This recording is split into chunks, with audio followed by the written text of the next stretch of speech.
If this episode sounds a little weird or off, it's because I've taken all of everybody else's music, like celebrities' music, off of my episodes. So if I'm making references, that's what that means.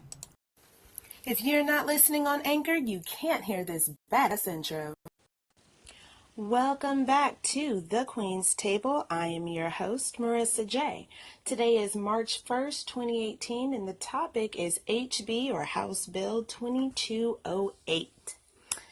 Now, this bill passed in Kentucky. I believe it's passed in Mississippi, and today they're voting here in Tennessee.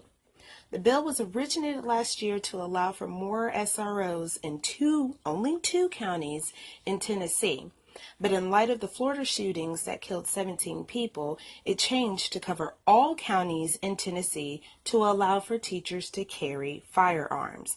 Now let's be clear, this bill does not allow for the funding to give teachers guns, but allows for those who have permits to carry on school grounds. Now, all of this sounds like a very bad punchline. There's a lot of outrage within the Black community, and understandably so. Cops can't even pretend to stop killing Black men, and now they want to arm our teachers. Our Black youths don't even trust cops and will soon start to lose trust in our educators. First of all, these teachers are underpaid, okay? A McDonald's manager makes more than the average teacher. Our teachers are overworked. They're teaching a whole generation of Tide Pod eaters how to become productive members of society. They get no respect from students, no respect from parents, and even less respect from their superintendents. Now, I gotta say this. I worked for Murfreesboro City Schools last year, and they did not run a background check on me at all. They did test me for tuberculosis, they gave me a physical, all kinds of stuff, but they did not run my background. Not once did they even drug test me. And this bill is allowing for staff members to have firearms. So you just gonna let anybody walk up in there with a gun. Secondly, I'm gonna tell you a little story.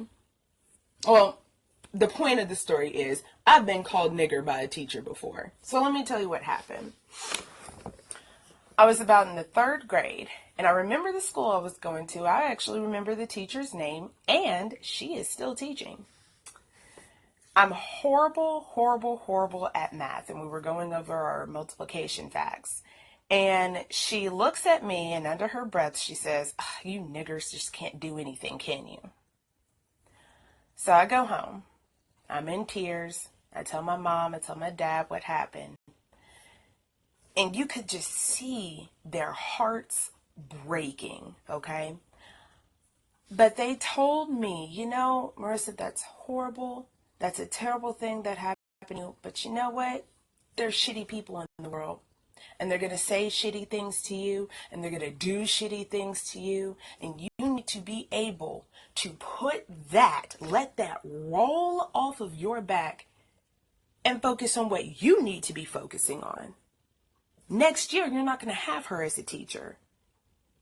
But for right now, you're going to have to deal with it. I'm so sorry. It's horrible that these people are out here, and it's even more horrible that they're allowed to teach you things. But the fact of the matter is this, Marissa, you're a strong Black young girl. You have to let it roll, okay? You can't put any stock into that. You can't put any stock into that. Now, as an adult, I didn't know this when I was a child, but as an adult, come to find out that my parents did go to the school and they spoke with this teacher. They spoke with the principal. Nothing was done. Then they ended up going to the school board, and when nothing was done there, they pulled me out of school. I thought that it was because of the recent death of my grandfather, who was like my best friend. I always thought that they pulled me out of that school because I was having a hard time dealing with that. I had no idea, not until I was an adult, that they pulled me out because of it. And of course, later on when I realized it, when they told me, they're like, hell yeah, we pulled you out of the school. What the fuck do we look like having this teacher sitting up here calling our daughter a nigger? Are you serious? So, they were trying to teach me a life lesson, but they were working behind the scenes to get this rectified. And it never was. And that teacher is still teaching. So my point is this. I do not want any teacher, and everyone has biased opinions about a particular group of people. I don't care who you are. I don't care what you do for a living. I don't care who you're married to. I don't care who your kids are. Every single person on this earth has a biased opinion about another group of people. I don't want any teacher to be having a firearm, to have firearms in our schools. That's not a thing. Somebody had said to me earlier today, well, what about cops? Because, cops, they seem to go over the rails with a lot of things too. Over the rail. What do you think Black Lives Matter was about? What did you think that was just like that was a Tyler Perry movie? Like what exactly did you think Black Lives Matters was about? It was about bringing awareness to the fact that our police officers, did you know that you can get rejected from the police force if your IQ is too high? It's about bringing that type of awareness to the public, like, hey, we need to do better. And now we're sitting here trying to tell people, hey, teachers having guns, that's not a thing. We need to do better. But people aren't listening to that. And it's infuriating. It's infuriating to think that our lawmakers sat in a room and said, what would be a great idea? Give the drama teacher a gun. No. That's not a good idea. That's not a good idea at all. I don't even trust these teachers with my children's education. That's why I supplement every single day. Well, not every day. Every Monday, my first grader, he's 6 years old. He comes home, he sits down at the table, he pulls out his little packet of homework, and he does his entire homework for the whole week in 20 minutes. Then he's done, and he's bored. So I have to supplement my child's education because that's literally all that he gets. Okay, I print off worksheets for him. I go out and buy workbooks for him. I look at different things online. I take him to the grocery store with me so he can learn the stuff that he's not learning in school. I do the same thing with my oldest son. My oldest son, he's 10, and he goes to an arts integrated school. He's in a musical this year. He was in a musical last year. And these kids, they take this stuff really seriously, okay? They start the auditions the second week of school. They start practicing within that first month. They're doing rehearsals all the way from August up until they're still doing rehearsals right now. They go to Atlanta for the Junior Theater Festival. They perform at our local Center for the Arts for about 2 weeks, day shows and night shows. They go all out on this. They really and truly do. But they don't have any homework either. Like, they don't have any homework. They don't have any homework at all to bring home.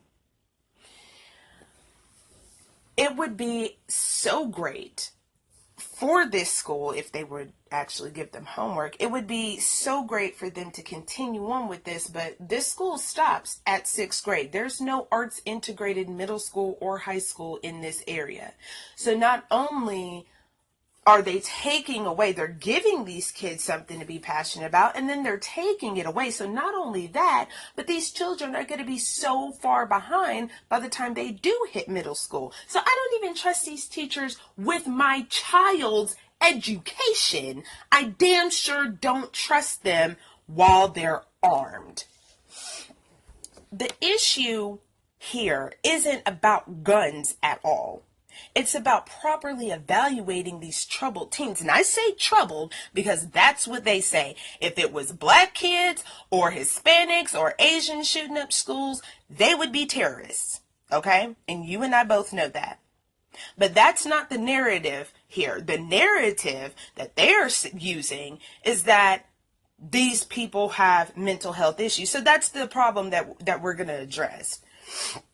The qualifications of school counselors have risen over the last few decades. Why are they not catching these signs? I don't understand that. Why do our doctors hand out antidepressants like candy? Not every mental health issue can be fixed with psychotropics, and I understand that, and I know that because I majored in psychology. Background checks for guns. Not really the most viable solution, okay, because A, not everyone gets their firearms from a store that does background checks, and B, just because you don't have a record doesn't mean that you haven't done anything wrong. It just means you weren't caught yet. But it's still a better solution than this. It is. Now, at the time of this recording, let's see, it's 11:33 right now. At the time of this recording, they haven't voted just yet. So let's hope that it doesn't pass here. And I just got all worked up for absolutely nothing. Well, let's go ahead. That was about it for the meat of our show today. Let's go ahead and switch it on over to Shout Out Corner.